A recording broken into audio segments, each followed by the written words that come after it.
Hello friends, good morning, खम्मा गणी। Welcome back to Ganesh study concept. Myself Masuda Parveen. एक बार फिर से हाजिर हूँ आप सभी के बीच में। फ्रेंड्स, हम पढ़ रहे थे राजस्थान के प्रमुख दुर्ग के बारे में। उसी श्रृंखला में आज हमारा विषय रहेगा रणथंभौर दुर्ग। आज पढ़ना शुरू करते हैं हम रणथंभौर दुर्ग के बारे में। तो देखिए फ्रेंड्स, रणथंभौर दुर्ग के बारे में जब हम पढ़ते हैं तो रणथंभौर दुर्ग सवाई माधोपुर जिले में अवस्थित है। राजस्थान के सवाई माधोपुर जिले में स्थित रणथंभौर का दुर्ग विश्व विरासत संरक्षण सूची में सम्मिलित है। सबसे पहले हम इसका परिचय पढ़ेंगे, फिर पढ़ेंगे हम निर्माता, अवस्थिति, दैन प्रमुख स्थल और इतिहास के बारे में पढ़ेंगे। तो शुरुआत करते हैं हमारे टॉपिक रणथंभौर दुर्ग से। देखिए दोस्तों, रणथंभौर दुर्ग को किस नाम से जाना जाता है? दुर्गाधिराज। राजाओं का राजा महाराजाधिराज और दुर्गों का राजा दुर्गाधिराज कहा जाता है रणथंभौर को। इस दुर्ग को कहा जाता है हम्मीर की आन बान का प्रतीक। हम्मीर की आन बान का प्रतीक किस दुर्ग को कहा जाता है? तो हम्मीर की आन बान का प्रतीक हम कहते हैं रणथंभौर दुर्ग को। यहाँ पर हम्मीर देव चौहान नाम का एक शासक था। जब हम इतिहास पढ़ेंगे रणथंभौर के चौहान वंश के बारे में, तब आप हम्मीर देव चौहान के बारे में भी पढ़ेंगे। हम्मीर देव चौहान के संदर्भ में बहुत ही प्रसिद्ध एक उक्ति लिखी गई है, सुनिएगा। सिंह सुतवन सतपुरुष वचन कदली फले बार, त्रिया तेल हम्मीर हट चढ़े न दूजी बार। ये किसके लिए कहा गया है? हम्मीर देव चौहान के बारे में कहा गया है। इसके अलावा इसे कहा जाता है चित्तौड़ दुर्ग का छोटा भाई। तो फ्रेंड्स, जब ये पूछा जाए कि चित्तौड़ दुर्ग का छोटा भाई किसे कहा गया है, तो हमें उत्तर क्या लिखना है? रणथंभौर दुर्ग लिखना है। तो ये हुआ जनरल इंट्रोडक्शन किस दुर्ग का? रणथंभौर दुर्ग का। एक तो नाम है दुर्गाधिराज, दूसरा है हम्मीर की आन बान शान का प्रतीक और तीसरा है चित्तौड़ दुर्ग का छोटा भाई। अब हम पढ़ेंगे इसके निर्माता के बारे में, फिर हम पढ़ेंगे इसकी अवस्थिति के बारे में। देखिए, निर्माता की बात करते हैं। सबसे पहले 994 ईस्वी में रणधान देव द्वारा निर्मित है। रणधान देव सपाल दक्ष के चौहान वंशी शासकों में से माने जाते हैं। रणधान देव ने इस दुर्ग का निर्माण करवाया था। कब? 994 ईस्वी में। कुछ पुस्तकों में आपको 944 भी लिखा हुआ मिलेगा, लेकिन अधिकतर जो प्रामाणिक लिखी गई हैं वहाँ 994 लिखा हुआ मिलेगा। फिर हम इसकी बात करते हैं लोकेशन की, अवस्थिति। तो देखिए फ्रेंड्स, ऐसे 7 पहाड़ियां हैं, 7 अंडाकार पहाड़ियां हैं। उनमें से एक पहाड़ी का नाम है रण। रण के सामने जो पहाड़ी है इसका नाम है थंब, और इस थंब पहाड़ी पर एक दुर्ग बना हुआ है। तो उसका नाम क्या है? रणथंभौर दुर्ग है। तो रण और थंब को जोड़ेंगे तो भी क्या बनेगा? रणथंभौर बनेगा। तो इस तरीके से यह दुर्ग की श्रेणी में सम्मिलित हुआ गिरि दुर्ग में। कैसे पढ़ेंगे हम? 7 अंडाकार पहाड़ियों के मध्य एक पहाड़ी, इसका नाम है रण। रण के सामने स्थित थंब पहाड़ी पर एक दुर्ग बना हुआ है, उसका नाम क्या है? रणथंभौर। कौन सी श्रेणी में आया दोस्तों? गिरि दुर्ग की। यहाँ पर जो रास्ता है बड़ा ही दुर्गम है, इसलिए इसे इस श्रेणी में रखा गया, एरण की श्रेणी में भी रखा गया। इस दुर्ग के चारों तरफ पेड़ हैं। जब आप नीचे से ऊपर देखेंगे तो आपको दिखाई नहीं देगा, ये छुपा हुआ है इनके बीच में। तो वन दुर्ग की श्रेणी में भी कौन सा दुर्ग आता है? रणथंभौर का किला। अबुल फजल नामक एक इतिहासकार हैं, उन्होंने लिखा है बाकी सभी दुर्ग नंगे हैं, यह दुर्ग बख्तरबंद है। किस दुर्ग के लिए कहा जा रहा है? रणथंभौर दुर्ग के लिए कहा जा रहा है। और ऐसा इसलिए कहा जा रहा है कि यह चारों तरफ से क्या है? ढका हुआ है, दिखाई नहीं देता है, इसलिए अबुल फजल साहब ये कहते हैं। क्लियर है? देखिए, निर्माता है 994 में रणधान देव, लोकेशन है रण के सामने स्थित थंब पहाड़ी पर, और रण और थंब को जोड़ेंगे तो क्या बन जाएगा? रणथंभौर। श्रेणी है एक तो गिरि, दूसरा है एरण और तीसरा कौन सा है? वन दुर्ग की श्रेणी में यह आपके आता है। अब हम पढ़ेंगे इस दुर्ग के प्रमुख स्थलों के बारे में। तो देखिए फ्रेंड्स, अब हम पढ़ना शुरू करते हैं किसके बारे में? प्रमुख स्थलों के बारे में। तो सबसे पहले हम इस दुर्ग के बारे में पढ़ रहे हैं, इस दुर्ग के प्रमुख स्थलों के बारे में। तो ये हम मान लेते हैं कि ये हमारा क्या है? रणथंभौर फोर्ट है। इस दुर्ग में जब आप प्रवेश करते हैं तो यहाँ पर जो गेट है उसका नाम है नौलखा दरवाजा। नौलखा दरवाजा इस दुर्ग का क्या है? प्रवेश द्वार है। शिक्षक भर्ती परीक्षा में पूछा जा चुका है। नौलखा दरवाजा स्थित है, तो हमें बताना है नौलखा दरवाजा किस दुर्ग में स्थित है? रणथंभौर में स्थित है, और यह इस दुर्ग का क्या है? प्रवेश द्वार है। यहाँ पर एक आपको मिलेगा तोरण दरवाजा। 3 दरवाजों का समूह है यहाँ पर। इस तरीके से इसे एक नाम दिया गया है तोरण दरवाजा। इसे ही नाम दिया गया अंधेरी दरवाजा। फिर उसके बाद इसको नाम दिया गया त्रिपोलिया दरवाजा या त्रिपोलिया गेट। तो देखिए फ्रेंड्स, जब ये बना उस टाइम पे इसका नाम था तोरण दरवाजा। मुस्लिम शासकों ने इसका नाम रखा अंधेरी दरवाजा, और आमेर के शासकों ने इसका नाम दिया त्रिपोलिया दरवाजा। ये क्या है? 3 दरवाजों का समूह है। क्लियर? चलिए अब देखिए, इस दुर्ग में एक इस तरीके का छतरी बनी है। कितने खंभों की है? यह आपके 32 खंभों की छतरी है। कितने खंभों की है? 32 खंभों की छतरी। इस छतरी को बहुत सारे नाम दिए गए हैं। इसे जत्र सिंह की छतरी कहते हैं, इसे न्याय की छतरी भी कहते हैं। कई बार परीक्षा में पूछा जा चुका है। 32 खंभों की छतरी, क्योंकि पिलर कितने हैं? 32। किसके लिए बनाई गई है? जत्र सिंह के लिए। जत्र सिंह ने कितने साल राज किया? 32 साल। 32 साल सफलतापूर्वक शासन संचालन करने के बाद इनकी याद में इनके पुत्र हम्मीर देव ने क्या किया है? इस छतरी का निर्माण करवाया।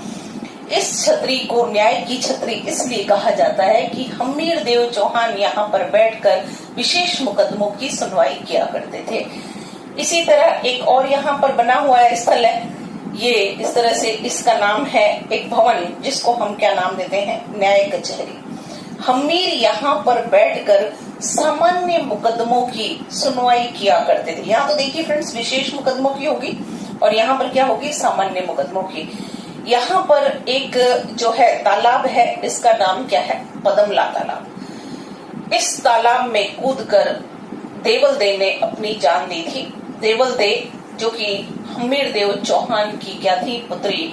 उन्होंने जल जौहर किया था। इस तालाब के अंदर जान दी कूदकर, पदमला तालाब के अंदर। यहाँ पर एक और तालाब है, इसका नाम है रणीहाल तालाब। दुर्ग के जल स्रोतों के अंतर्गत इसे भी सम्मिलित किया गया। एक तो पदमला तालाब को, और एक कौन सा है? रणीहाल तालाब। यहाँ पर एक मंदिर बना हुआ है। यह मंदिर है त्रिनेत्र गणेश जी का मंदिर। त्रिनेत्र गणेश जी का मंदिर बहुत ही फेमस मंदिर है, जहाँ गणेश जी के मुख की पूजा की जाती है। किस दुर्ग के अंदर स्थित है? रणथंभौर दुर्ग के अंदर स्थित है। यहाँ पर एक छोटा सा शिव मंदिर भी है। फ्रेंड्स, फेमस तो नहीं है, फिर भी जन मान्यताओं में ये मंदिर बहुत ही प्रसिद्ध है। इस मंदिर के बारे में ऐसा कहा जाता है, शिव मंदिर के बारे में एक जन मान्यता है कि जब इस दुर्ग में राजस्थान का पहला साका होता है, उस समय विजय श्री अलाउद्दीन को नहीं मिली थी। किसे मिली थी? हम्मीर देव चौहान को।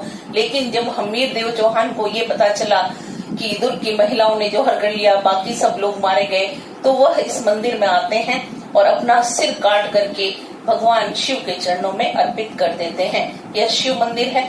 एक मंदिर और बना है जिसको लक्ष्मी नारायण मंदिर भी कहा जाता है, लेकिन लक्ष्मी नारायण मंदिर प्रसिद्ध कहाँ का है? आमेर का प्रसिद्ध है। तो यहाँ पर भी एक लक्ष्मी नारायण मंदिर है। छोटी सी एक पहाड़ी है, इसका नाम रखा गया है रणत्या डोंगरी। ये आपको देखने के लिए कहाँ पर मिलती है? इस दुर्ग में ही देखने के लिए मिलती है। फिर यहाँ पर आपके महल है। ये एक महल है जिसका नाम है हम्मीर महल। हम्मीर देव चौहान का महल है, इसका नाम क्या है? हम्मीर महल। एक और महल है, इस महल का नाम है जोगी महल। जोगी महल के बारे में एक ऐसी कहानी बताई जाती है कि एक बार एक साधु यहाँ पर आता है और हम्मीर देव चौहान से शरण मांगता है। हम्मीर देव चौहान ने उसे रहने के लिए महल दिया। धीरे धीरे यह स्थल क्या हुआ? साधु संतों का जमावड़ा बन जाता है और किस नाम से प्रसिद्ध हो गया? जोगी महल के नाम से। वर्तमान में यहाँ पर्यटक विश्राम गृह चल रहा है। फिर यहाँ पर आप पढ़ते हैं एक ये महल है, इस महल का नाम है सुपारी महल। देखिए फ्रेंड्स, सुपारी महल। सुपारी महल, इसमें मंदिर, मस्जिद और गिरजाघर तीनों एक साथ जुड़े हुए हैं। सांप्रदायिक एकता या सौहार्द का प्रतीक किसे माना गया है? सुपारी महल को माना जाता है। अब एक ये छतरी, ऐसी एक और छतरी बनी हुई है यहाँ पर बना देती हूँ मैं आपके लिए। ये छतरी बनी है, इसका नाम है अधूरा सपना या फिर इसे अधूरा स्वप्न कहा जाता है, अधूरी छतरी भी कहा गया। राणा सांगा की पत्नी हाड़ी रानी कर्मावती ने क्या किया था, इसका निर्माण शुरू करवाया था, लेकिन इससे पहले ही राणा सांगा जी की मृत्यु हो जाती है, इसलिए ये अधूरी रह गई। इसका नाम रखा गया अधूरा सपना या अधूरी छतरी। ये है एक और महल है जिसका नाम है जौरा भोरा का महल। क्या नाम है फ्रेंड्स इसका? जौरा भोरा का महल। यह किस दुर्ग में स्थित है? तो जौरा भोरा का महल भी रणथंभौर दुर्ग में स्थित है। यह इस दुर्ग के प्रमुख जो है स्थल है। क्लियर है? अब आगे बढ़ते हैं दुर्ग के इतिहास के बारे में।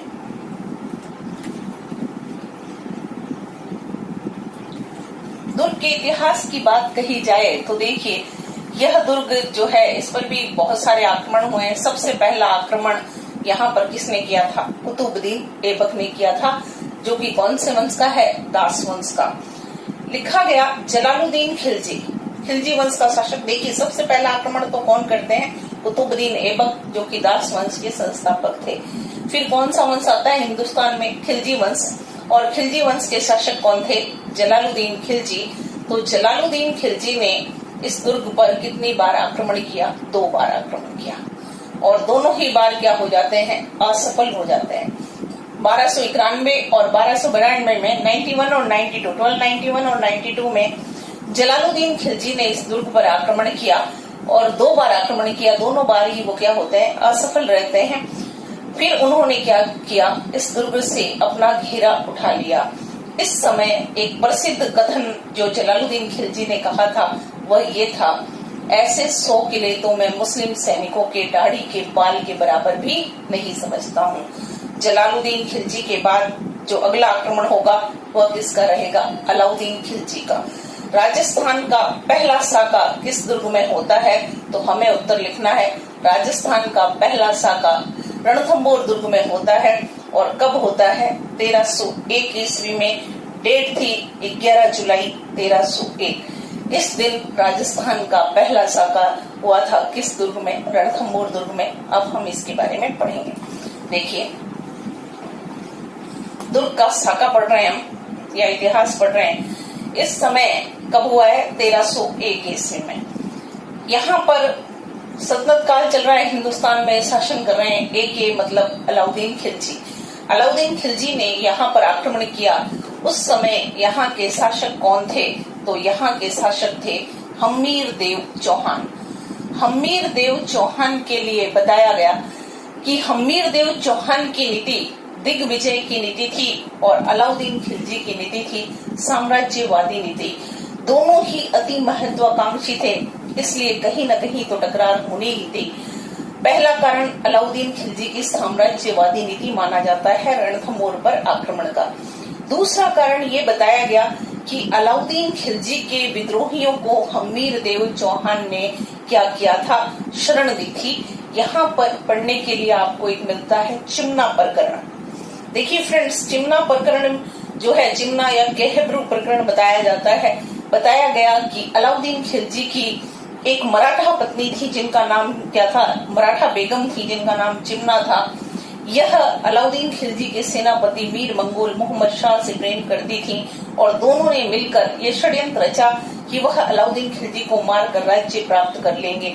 इस बात की सूचना जब अलाउद्दीन खिलजी को मिली तो उन्होंने उन दोनों को मृत्यु दंड देने का आदेश लिख दिया। यह खबर सुनकर मीर मंगोल मोहम्मद शाह और चिमना भागकर कहाँ चले जाते हैं?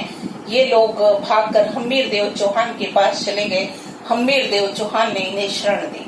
हम्मीर देव चौहान द्वारा शरण दिए जाने पर अलाउद्दीन खिलजी ने अपना संदेश वाहक हम्मीर देव चौहान के पास भेजा और ये कहा कि वह हमारे दुश्मनों को हमें लौटा दें, अन्यथा युद्ध के लिए तैयार रहें। हम्मीर देव चौहान ने जब उसकी बात नहीं मानी तब युद्ध होगा। अलाउद्दीन खिलजी की तरफ से शाही सेना का नेतृत्व कर रहे हैं। इधर शाही सेना, अलाउद्दीन खिलजी स्वयं लड़ने नहीं जाएंगे। कौन जाते हैं? नेतृत्व कर रहे हैं नुसरत खान, और इधर कौन रहते हैं? उल्गो खान। ये शाही सेना का नेतृत्व कर रहे हैं फ्रेंड्स। और इधर कौन रहते हैं, इनके सेनापति हैं रणमल और रतिपाल। युद्ध लंबा चला। जब इनको लगता है कि राजपूत हम पर भारी पड़ रहे हैं और युद्ध का कोई परिणाम दृष्टिगोचर नहीं हो रहा है, उस समय इन लोगों ने रणमल और रतिपाल को धोखे से अपनी ओर बुलाया और रणथंभौर दुर्ग का लालच दिया। इन्हें क्या कहा गया कि आप दुर्ग की रसद सामग्री दूषित कर दीजिए, युद्ध जीतने के पश्चात हम आपको रणथंभौर का किला देंगे। रणमल और रतिपाल लालच में आ जाते हैं। उन्होंने सुरजन राय नामक व्यक्ति की मदद से दुर्ग की रसद सामग्री को दूषित कर दिया। जब खाने और पीने के लिए कुछ नहीं रहा, हम्मीर देव ने घोषणा कर दी कि केसरिया का समय हो गया है, अब बाहर चलकर लड़ते हैं। हम्मीर देव चौहान लड़ते हुए वीर गति को प्राप्त हुए। हम्मीर देव चौहान की पत्नी रंग देवी के नेतृत्व में जौहर होता है। रंग देवी इनकी वाइफ है, इनके नेतृत्व में जौहर होता है। हम्मीर की पुत्री का नाम था देवल दे। देवल दे ने पदमला तालाब में कूदकर जान दी। प्रथम और एकमात्र जल जौहर जो है, इसे ही कहा जाता है। इस साल के दौरान नुसरत खान की मृत्यु हो जाती है। शिक्षक भर्ती परीक्षा में पूछा गया, रणथंभौर विजय के पश्चात अलाउद्दीन ने दुर्ग का प्रशासक किसे नियुक्त किया? तो इस दुर्ग का प्रशासक अलाउद्दीन खिलजी ने किसे नियुक्त किया था? उल्गो खान को। 11 जुलाई 1301 के दिन ये साका होता है। 13 जुलाई 1301 के दिन पूरी तरह यहाँ पर अलाउद्दीन का अधिकार हो गया। अमीर खुसरो इसका वर्णन लिखते हैं और इस दुर्ग के लिए क्या लिखा गया, आज कुफ्र का गढ़ इस्लाम का घर हो गया। दोस्तों, यह था रणथंभौर दुर्ग। कल फिर से मिलते हैं एक नए दुर्ग के साथ। तब तक के लिए bye bye, see you tomorrow, take care, stay home. Thank you very much for supporting me.